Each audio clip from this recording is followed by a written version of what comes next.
Loh, gak bahaya ta? Kalian tahu gak sih? Ternyata wasit yang bakal mimpin laga panas timnas Indonesia lawan Arab Saudi ternyata punya catatan ngeri. 3 kali mimpin Green Falcons, semuanya menang. Lah, kok bisa gitu? Nah, di video kali ini kita bakal bahas tuntas siapa sebenarnya si wasit asal Kuwait ini. Kenapa dia jadi sorotan media Arab?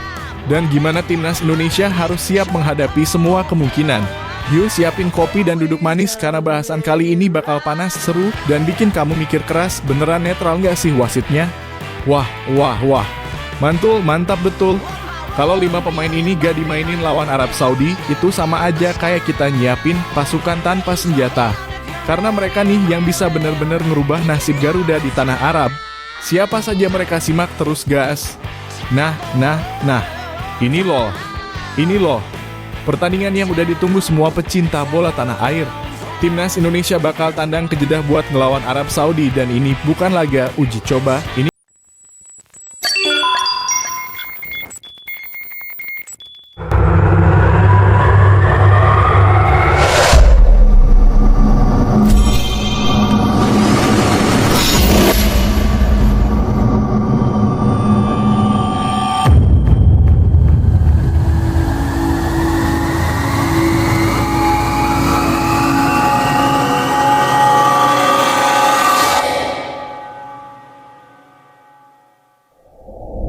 sebelumnya, jangan lupa like, komen, dan subscribe buat dapetin update terbaru seputar Timnas Indonesia.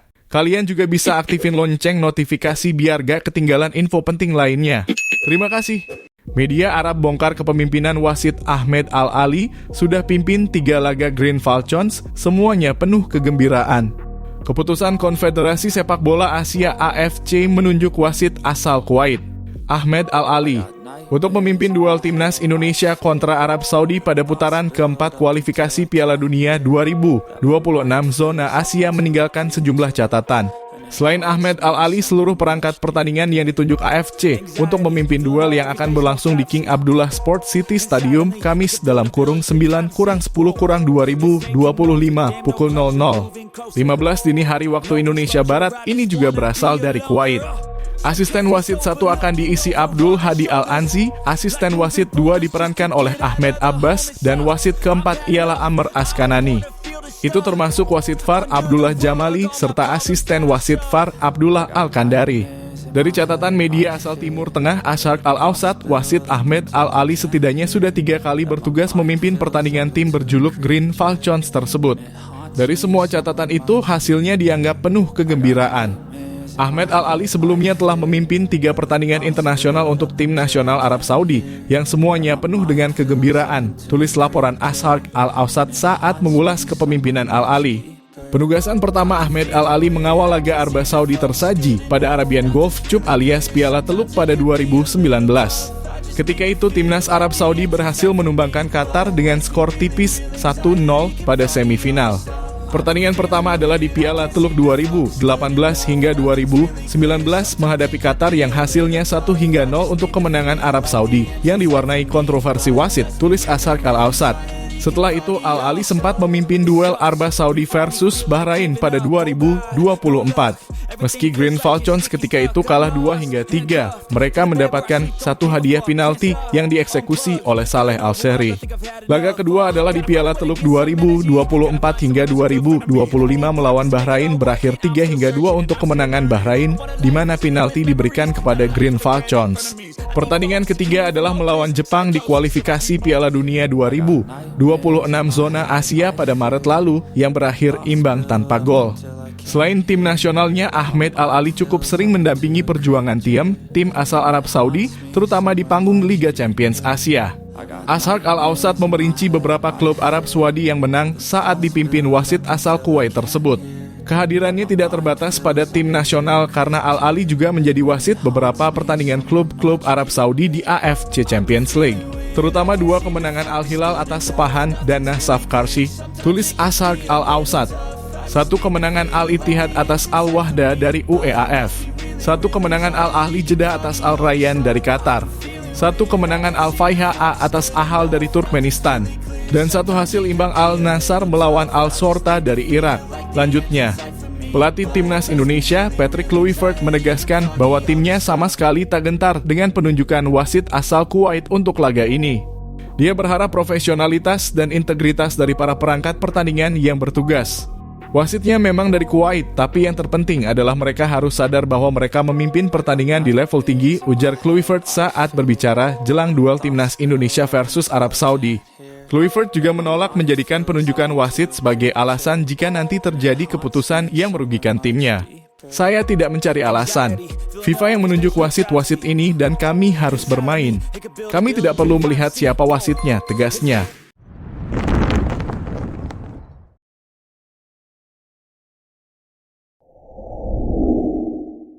Yo, balik lagi di channel kita. Kali ini kita bakal bahas sesuatu yang super panas, bro. Karena bentar lagi Timnas Indonesia bakal tampil di laga yang ditunggu-tunggu banget lawan Arab Saudi di putaran keempat kualifikasi Piala Dunia 2026.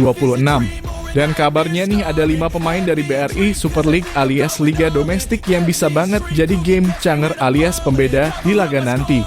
Siapa aja mereka? Dan kenapa mereka dianggap bisa ngasih dampak gede buat tim asuhan Patrick Kluivert? Yuk kita bahas tuntas sampai kelar, jangan di skip bro, biar lo dapet semua insight-nya. Oke, gengs. Kita mulai dulu dari konteksnya ya. Timnas Indonesia asuhan pelatih anyar Patrick Kluivert bakal menghadapi ujian super berat di laga perdana grup B ronde keempat kualifikasi Piala Dunia 2026. Lawannya, Arab Saudi. Dan mainnya di kandang mereka di Stadion King Abdullah Sport City, Jeddah. Kebayangkan suasananya, panas, penuh tekanan, dan fans Arab bakal memenuhi stadion. Nah, di momen kayak gini, Kluivert harus pintar banget milih siapa pemain yang pantas turun. Karena salah strategi dikit aja bisa fatal, bro. Dan menariknya, banyak pengamat bola di Indonesia yang justru minta Kluivert jangan terlalu bergantung sama pemain-pemain abroad alias pemain Eropa. Tapi justru lebih percaya ke pemain BRI Super League yang lagi on fire di Liga Domestik. Nah, ini nih alasannya yang masuk akal banget. Menurut pengamat bola senior asal Malang, Gusnul yakin para pemain dari BRI Super League itu punya kebugaran yang lebih siap. Mereka lagi aktif main di kompetisi, match fitness-nya dapat, ritme pertandingannya juga masih terjaga banget. Sementara beberapa pemain abroad ada yang baru aja selesai pertandingan berat atau bahkan belum sempat recovery penuh. Contohnya kayak Kevin Dix yang katanya lagi kurang fit buat langsung tampil full di laga panas kayak gini. Gusnul yakin bahkan sempat nyeletuk kalau pemain BRI Super League gak dimainin, terus buat apa Liga ditunda? Nah, bener juga tuh. Liga udah ditunda 1 pekan demi Timnas, masa pemainnya malah disimpan di bangku cadangan? Oke gengs, sekarang kita bahas satu persatu 5 pemain BRI Super League yang diprediksi bisa jadi pembeda di laga nanti. Mulai dari lini belakang sampai depan, ini dia jagoan-jagoannya. 1. Rizky Ridho, si benteng Garuda pertama. Ada Rizky Ridho, bek tangguh milik Persija Jakarta. Bro, satu ini udah kayak tembok beton di lini belakang Timnas. Kalau Jay Itzes itu adalah palang pintu Eropanya Indonesia, maka Rizky Ridho adalah tembok nasional yang gak gampang ditembus. Gusnul yakin bahkan nyaranin Kluivert buat duetin Jay Itzes sama Rizky Ridho, bukan Kevin Dix. Alasannya jelas, chemistry mereka udah dapat banget sejak era Shin Tae-yong. Mereka sering bareng di laga-laga penting dan udah saling ngerti gaya main masing-masing.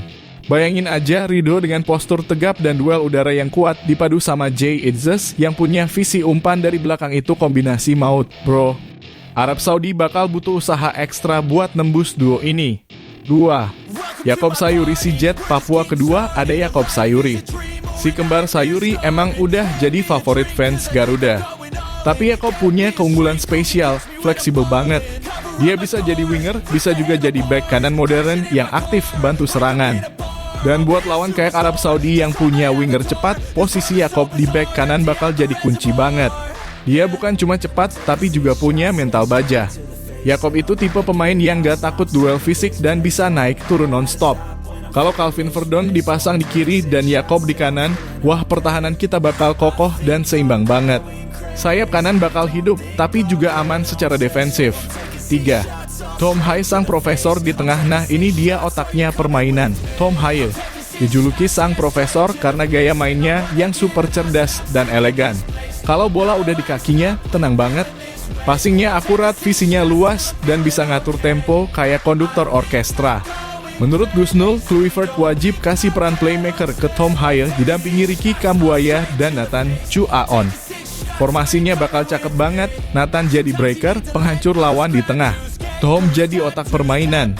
Ricky jadi box to box yang sering muncul tiba-tiba bantu serangan. Dengan kombinasi ini, lini tengah Indonesia gak cuma bisa bertahan, tapi juga bisa ngatur alur serangan dengan rapi banget. Dan satu hal yang penting, Tom Haye juga bisa jadi pemecah kebuntuan lewat passing vertikalnya yang tajam ke lini depan. 4. Ricky Kambuaya si Dinamo tengah nama berikutnya, Ricky Kambuaya. Gelandang yang satu ini udah gak perlu diragukan lagi semangatnya. Dia itu pemain yang bisa bikin lawan frustrasi karena terus ngepres dan rajin banget bantu serangan maupun bertahan. Ricky ini punya stamina luar biasa dan insting menyerang yang oke banget. Kalau lagi on fire, dia bisa jadi motor serangan yang sulit dihentikan. Bayangin aja, Ricky bisa kombinasi sama Tom Haye di tengah buat ngebangun serangan dari bawah, lalu tiba-tiba nembus ke depan bantu Egy atau Ragnar di sisi kanan. Wah, kalau chemistry-nya dapet, bisa banget bikin Arab Saudi kewalahan, bro. 5. Egy Maulana Fikri si kreator kebangkitan dan terakhir, tapi nggak kalah penting, Egy Maulana Fikri. Guys, thank you so much. Terima kasih semuanya. Tanpa dukungan kalian, kita tidak bisa sampai sini. Jadi, ayo sama-sama satu mimpi. Welcome. Terima kasih. Nama yang satu ini pasti udah familiar banget buat semua fans timnas. Egy itu simbol harapan, bro. Walaupun karirnya sempat naik turun, tapi belakangan ini dia nunjukin kematangan luar biasa di klub BRI Super League. Skill individu Egy tuh beda kelas. Dia punya first touch lembut, dribble lincah, dan visi umpan yang bisa bikin lawan bingung. Kalau Egy dapat bola di sisi kiri atau tengah, dia bisa banget jadi kreator peluang buat penyerang kayak Ole Romenyi atau Ragnar Oratmangoen. Apalagi kalau trio depan yang diturunkan nanti adalah Egy, Ole, dan Ragnar, itu bakal jadi kombinasi yang menakutkan banget buat lini belakang Arab Saudi.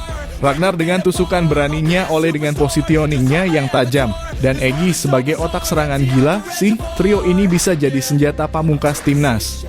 Nah, biar lebih jelas, coba kita gambarin formasi ideal versi Gusnul Yakin yang menurutnya bisa dipakai Patrick Kluivert lawan Arab Saudi formasi 4-3-3 kiper Hernando Aribek, Jacob Rizky Ridho J. Itzes, Calvin Verdon gelandang Nathan, Chuaon, Tom Haye, Ricky Kambuaya, penyerang Egy, Ragnar. Oleh formasi ini kuat di segala lini, seimbang antara bertahan dan menyerang, dan gak kehilangan identitas Garuda yang penuh semangat.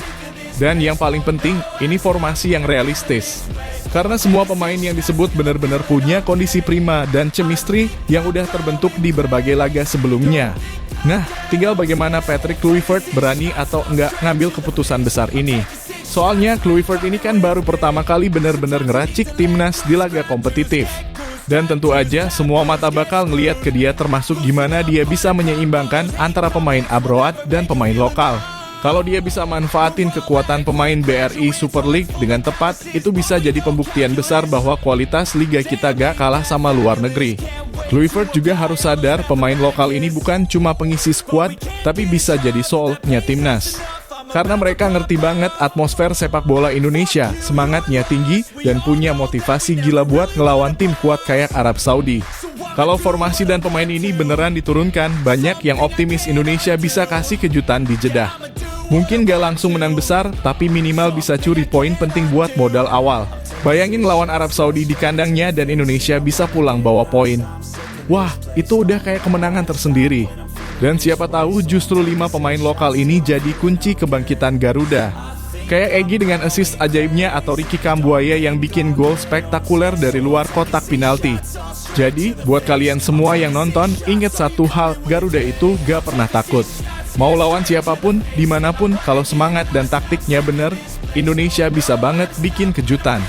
Patrick Kluivert mungkin baru di timnas, tapi kalau dia bisa percaya sama pemain BRI Super League dan nyatuin mereka dengan pemain Eropa, kita bakal lihat timnas yang paling komplit dalam sejarah modern. Bro, jadi gimana menurut kalian, gengs? Setuju gak kalau Rizky Ridho, Jacob Sayuri, Tom Haye, Ricky Kambuaya, dan Egy Maulana Fikri jadi starter lawan Arab Saudi? Tulis pendapat kalian di kolom komentar, jangan lupa like biar makin semangat bikin konten Garuda kayak gini, dan pastinya subscribe dong biar lo gak ketinggalan update panas seputar Timnas Indonesia. Karena di channel ini kita bukan cuma nonton bola tapi kita hidup bareng semangat Garuda.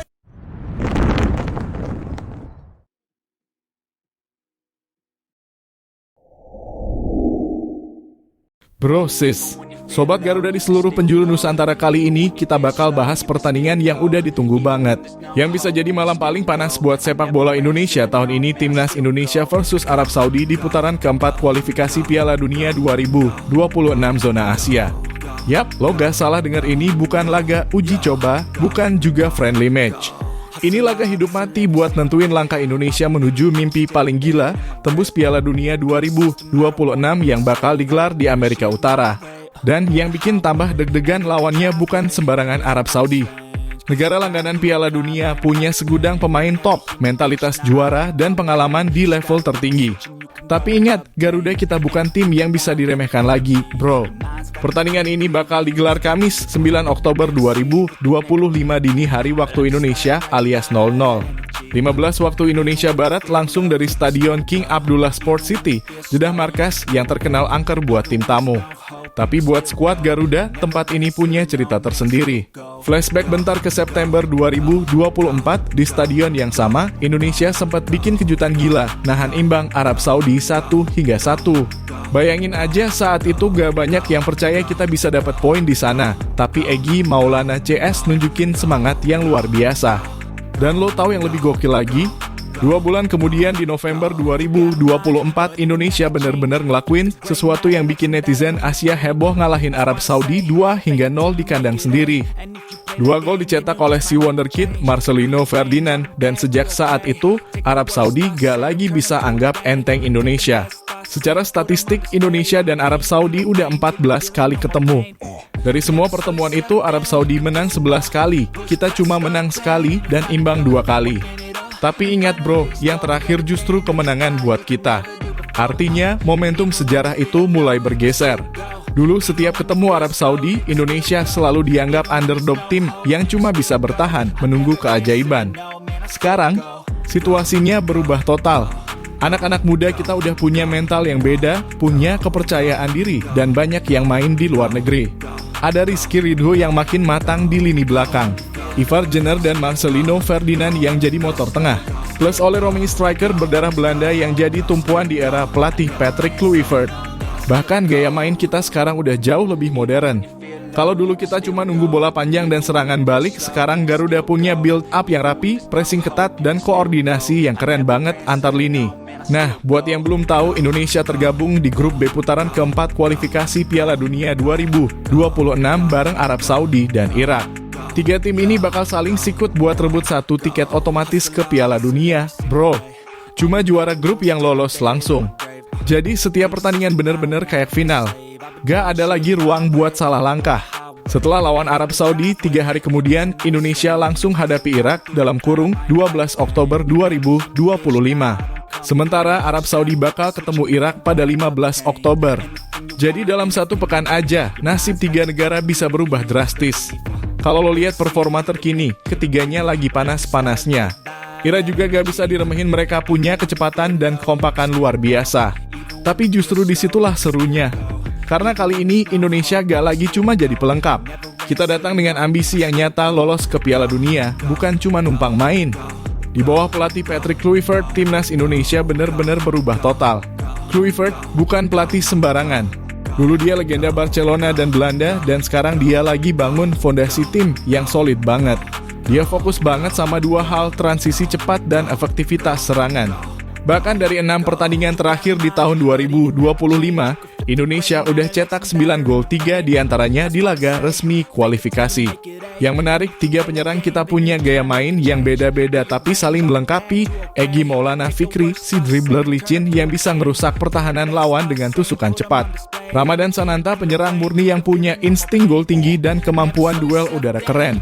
Oleh Romein, striker yang kuat, cepat, dan punya finishing akurat meskipun baru pulih cedera. Tapi kalau udah panas, bisa jadi momok buat bek Arab Saudi. Kluivert juga dikenal jago dalam memotivasi pemain muda. Dia bikin semua pemain percaya kalau mereka bisa ngelawan siapapun, termasuk tim sekelas Arab Saudi yang udah terbiasa main di Piala Dunia. Nah, kalau ngomongin Arab Saudi, kita semua tahu mereka punya banyak pemain bintang. Tapi bukan berarti mereka gak punya kelemahan, bro. Dalam beberapa laga terakhir, lini belakang mereka kelihatan agak rapuh menghadapi tim yang cepat dan agresif. Banyak yang rela begadang bareng teman-temannya cuma buat nonton pertandingan ini. Di kafe bola, di warung kopi, sampai di pos ronda semuanya bakal jadi lautan merah putih tengah malam nanti. Bahkan di Arab Saudi sendiri, kabarnya ratusan pekerja migran Indonesia udah siap datang langsung ke stadion buat dukung timnas. Suasana bakal kayak mini GBK di Jeddah, bro. Pertandingan ini bukan cuma soal 3 poin. Ini soal harga diri bangsa, soal menunjukkan kalau Indonesia udah siap naik level. Kalau berhasil menang atau minimal dapat poin di Jeddah, peluang kita buat lolos otomatis ke Piala Dunia 2026 bakal terbuka lebar. Dan lo tahu kan kalau Indonesia bisa tembus Piala Dunia itu bakal jadi sejarah baru. Nama-nama seperti Rizky Ridho, Marcelino, Ivar Jenner, dan Ole Romeny bakal dikenang selamanya sebagai generasi emas yang bawa Garuda terbang tinggi. Jadi biar gak ketinggalan, catat baik-baik ya jadwalnya. Kamis 9 Oktober 2025 Timnas Indonesia versus Arab Saudi kick off 00. 15 waktu Indonesia Barat dalam kurung dini hari, siaran langsung, RCTI live streaming, Vision Plus siapin kopi, cemilan, dan jangan lupa ajak teman-teman lo buat nobar. Karena pertandingan ini bukan cuma sekadar tontonan, ini momen sejarah yang bisa jadi awal mimpi besar sepak bola kita. Jadi, buat lo semua yang ngaku pecinta timnas, ini waktunya kita bersatu dukung Garuda.